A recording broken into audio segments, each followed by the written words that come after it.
ပထမဆုံးကြည်စံဟာငြိမ်းချမ်းရေးကိုအသေးသက်သွားတာပါဒုတိယမြောက်ကြည်စံကယုံကြည်မှုတွေပြတ်သုံးခြင်းရဲ့အစားအိမ်ပြန်ခြင်းတဲ့ငကလေးအရှုံးပေးနှုတ်ဆက်ခဲ့ရပြီဆူတောင်းလည်းမသေးကြဘူးအိမ်မများကမရေရဘူးကြည်တဲ့နေရဲ့တွေ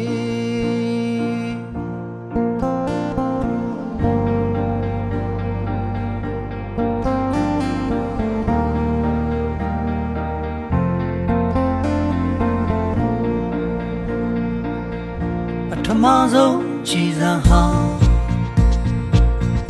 ငြိမ်းချမ်းရေးကိုသေတတ်ခဲ့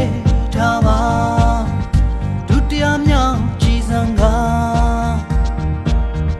ကလေးစားရီစပြိုခဲ့စေတာအိမ်ပြန်ခြင်းတဲ့ငကလေးပဲကွယ်ဝမ်းနေသွားတဲ့ခါနှစ်လာရီရှိကြအိမ်မများကမရေရကြည်တဲ့နှလုံးသားမှာအမှန်တရားတွေကကြာဆုံးသွားတဲ့ခါအမောင်များထထရစ်ပတ်ခဲ့ပြီလားဘယ်ချိန်ရမှလဲနောင်တစစ်စစ်ကိုဝေးထဝေးပြီးပေါ်မြေခါအောင်မိုးလိုက်တော့အိမ်မပြန်နိုင်တဲ့ငယ်ကလေး